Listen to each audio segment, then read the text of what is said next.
Welcome to Ag Matters, covering positive agriculture stories from across Alaska on Big Cabbage Radio. Mike Chmielewski here at Big Cabbage Radio in Palmer, Alaska. It's my great pleasure to welcome into the studio someone whose voice you've heard many times. That's Ken Hoffman. He's usually the person doing the interviewing, but today I'm going to interview him about just what he does when the winter comes, other than leave the state and go to a warm place. That's Welcome, true. Ken. Hey, Thank you, Mike. Okay, so many listeners, people who have been listening to Ag Matters over many years, now know that you have boots and a hat. The boots on the ground seem to be dealing with microgreens, and the hat is because you have a prominent position with the Farm Bureau. Let's talk about the boots part first. Okay. When in time was the first time you did microgreens and actually sold your first package? Yeah. So I started Matsu Microgreens in my spare bedroom. I think it was Thanksgiving of 2022. Okay. And I needed to do it because my wife said, you still have to make money. I had just quit my job as a professional accountant. And so there in the wintertime, early winter of 2022, I thought, hey, this microgreen thing, I've seen it on YouTube. I should really give it a try. I started testing it out, and then I went to the South Anchorage Farmers Market at Bell's Nursery and started selling the microgreens, and they were a hit. So it was a lot of fun. Okay, so let's have you think back to that time and talk a little bit about, was this a brand new product, or was there anyone else doing microgreens? There were a few folks in Alaska, but it was pretty new up here. There weren't a lot, and they definitely weren't selling them in a wide variety of places. Okay. So you've got the bedroom, the spare bedroom. Yeah. You've got microgreens growing there. How long did that last before you moved out of the bedroom?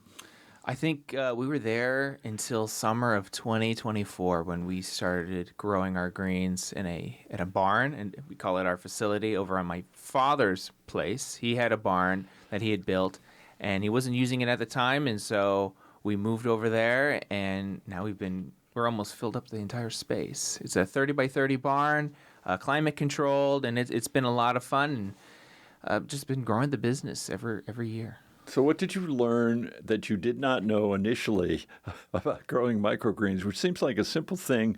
I'm guessing because you were expanding into doing quite a few that you learned some techniques. Yeah, things that you don't learn on YouTube is Alaska is very different in the climate. So in the summertime, it's very sunny and hot, and that sun just comes into the building and warms up the place, and it's hard to get the moisture out. So that's my main issue that I have is just humidity and moisture, and then in the wintertime when the temperature plummets, it's so difficult to get that moisture out without letting the cold air come in and zap all your greens. So that's been a big challenge here in Alaska, but we've been dealing with it, and we're doing a great job, and I have a great crew of people, about 3 employees right now, 2 part-timers and 1 full-time employee, and Corey, he's great. He pretty much runs the entire business for me. Okay. I haven't touched a microgreen in a while. Okay. So how many microgreens are produced? Is it pretty much the same year-round, or is there an up and down to this business? It's pretty much the same because it's climate controlled. We try to keep it around 70, 75 degrees. And the humidity, we try to keep it below 50%, but lately it's been around 70 or 80%. But it's nice that it's the same. We get about the same yields no matter what month it is, and we harvest every week, so we have a consistent supply for our customers.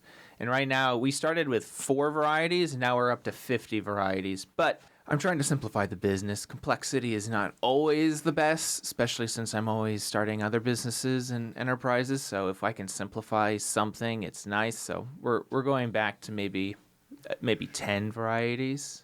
So are some more popular than others? Yeah, that's why. Some are extremely popular. Some are like I have to force people to buy it in a way. Like we were growing fava bean for a couple of years, and it's super easy to grow. I think it's pretty tasty, but people just didn't seem interested in it. But they want the cilantro, they want the onion, they want like the broccoli. So I rather just grow what people So, want. since you are, at this point, my best expert on this, what's the difference in terms of flavor of all of those?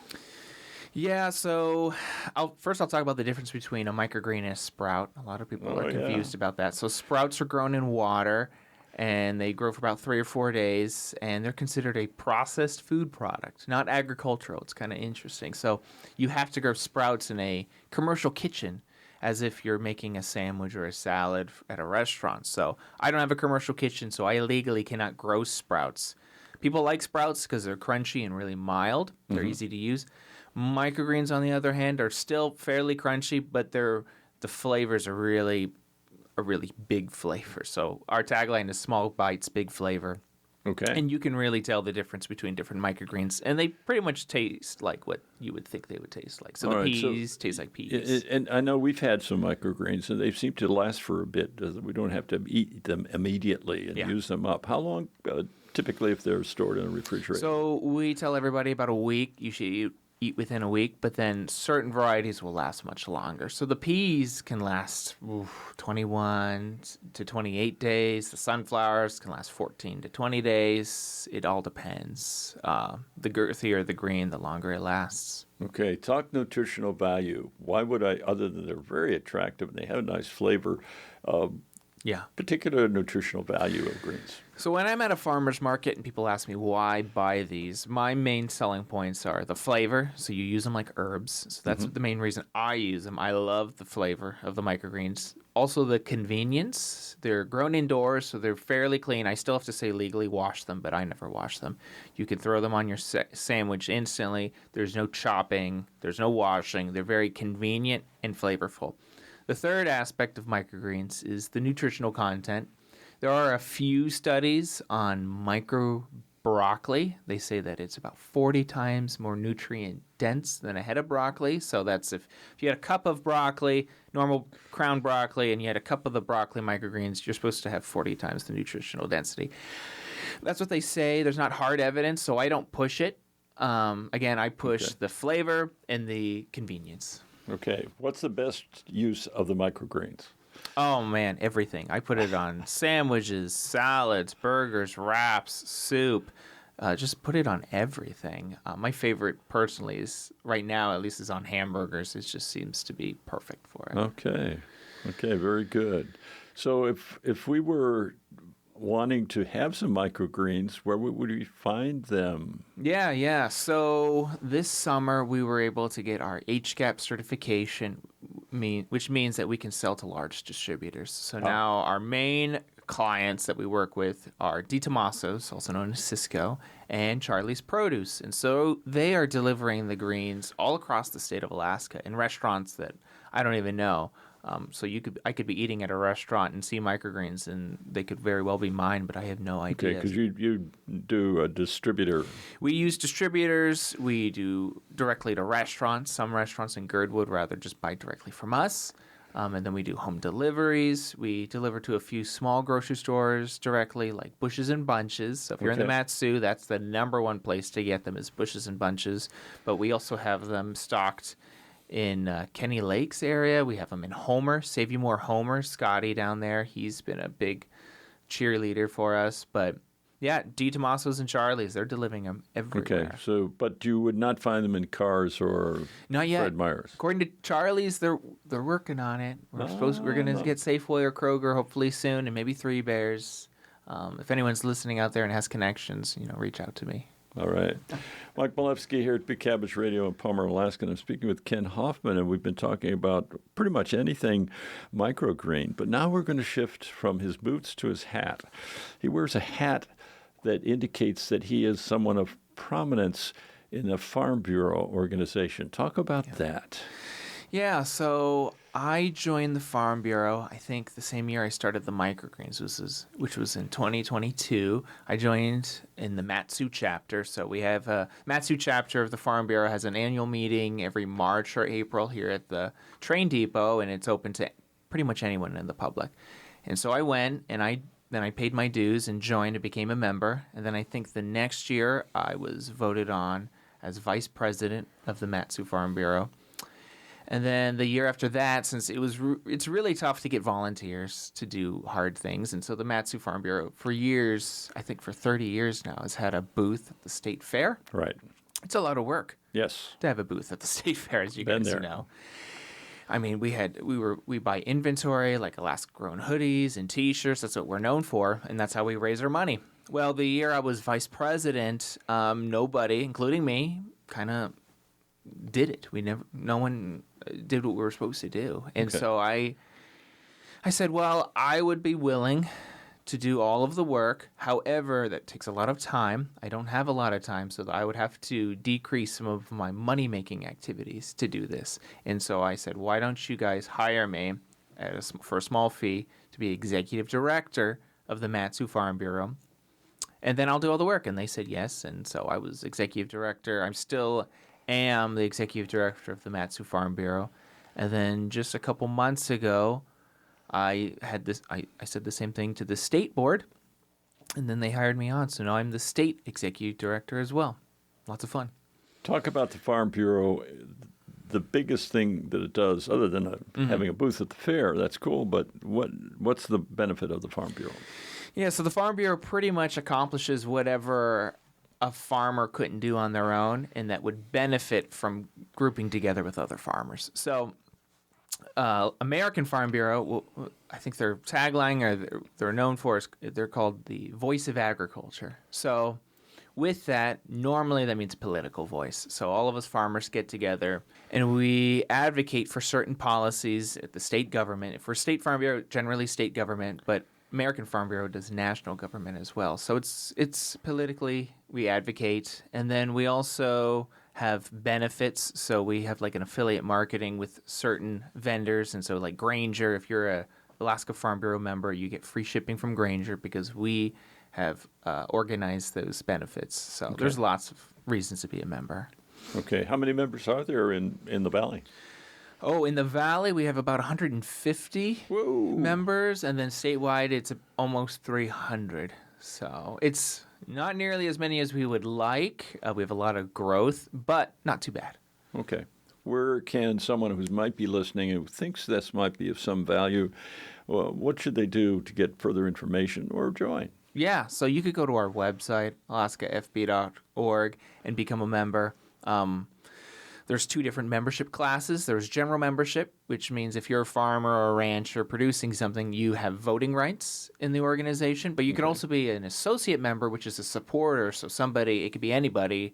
You could own a restaurant, small business, anybody who just likes agriculture, wants to support farmers, then you can become a member there. And you still get the benefits from various vendors. So like discounts at hotels, discounts on rental cars. There's a whole list of benefits to be. So there's lots of reasons to be an associate member as well.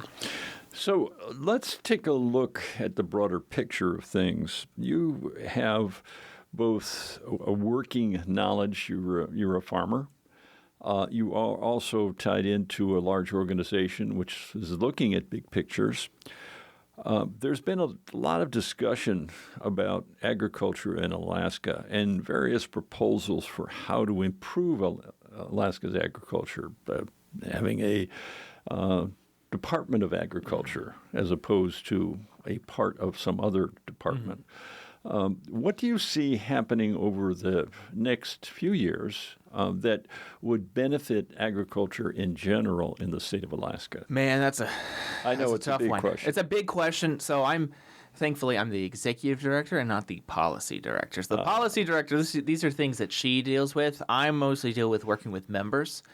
And I do know that at our annual meeting, the members, one of our priorities every year is to form the Department of Ag. So a lot of our members, we're all small government people, but the reason we want a Department of Ag is so we can have a commissioner of agriculture who sits with the governor. So instead of going through DNR, the commissioner of DNR to eventually the Division of Ag, we have a better direct ear with the governor. And most of the policies we advocate for are small government and less regulations and things like that. So that's why we want it. Okay. Now, there's another large topic that seems to be affecting people. We've been doing Ag Matters for 7 or 8 years, but also watching agriculture in the valley in particular. And there seems to be, it doesn't affect you as much because of the way you grow things, but for someone growing on the outside, there's an extension, I believe, of a few weeks of the growing period here in the valley as a result of changing climate situations. Any comment about any of that and the adaptation that's being done to take advantage of that kind of change? Yeah, it's been really nice. So I'm friends with the Vanderwill family, and they've been farming for, I want to say, almost 60 years now. I think they're coming close to it. And Ben and Sue said, yeah, it's been getting a little bit warmer on the shoulder season, so they're able to plant a little bit earlier and harvest a little bit later. And so for farmers here in Alaska, it's been a positive. And I know that there are other issues with climate change around the world, but here in Alaska, for farmers, our particular demographic, it's kind of nice. Some of us say jokingly that global warming is our friend because we can grow a little bit more. But yeah. Okay, the big last question, what next? You've done a nice job with microgreens. Is there something else that people should be aware of that might be coming to them in some fashion that is the next product that you're going to do in the agricultural arena? Oh, man. So for my personal business, I'm going to get back into the market gardening, so the outdoor farm, and that's really my passion. I love being outside and working in the soil, and so I'll be doing a lot of spring mixes and baby root vegetables and hoping to have those maybe in the grocery store. I do really want to do that. I do a lot of edible flowers as well. It's kind of a new product. So since I do the microgreens, it's gourmet vegetables. That's my niche right now, and so I'll be doing other gourmet vegetables as well, and edible blooms is just one of them. Okay. But most of my time right now, especially during the wintertime, is Farm Bureau. We've been doing some pretty cool things. One of our new programs is a Young Farmers and Ranchers Committee. It's for all Farm Bureau members and farmers that are between the ages of 18 and 35 because, farming is lonely. There's not a lot of us. It's tough work. The weather is hard to work with, and so we created this committee for networking. Okay. So, and a lot of people like it. All right. So if you're a young person who's thinking of farming, there's a place to go. There's a place to go. And our chairman is Dylan Blankenship of Blankenship Farms. A lot of young people know him. He's prominent on social media, so follow him and follow our page, and we'll have lots of updates on our new YFR. Okay. Ken Hoffman, thank you very much for being willing to share all that information, and we'll look forward to your return as the person who actually is doing Ag Matters interviews in the next show. Thanks, Mike, for the opportunity to be on the other side. It's a lot of fun to talk. All right. Take care now. Bye-bye. You've been listening to Ag Matters, covering positive agriculture stories from across Alaska. Ag Matters is a production of Radio Free Palmer, recorded at our studios in Palmer, Alaska. For more information about this program, email manager@radiofreepalmer.org.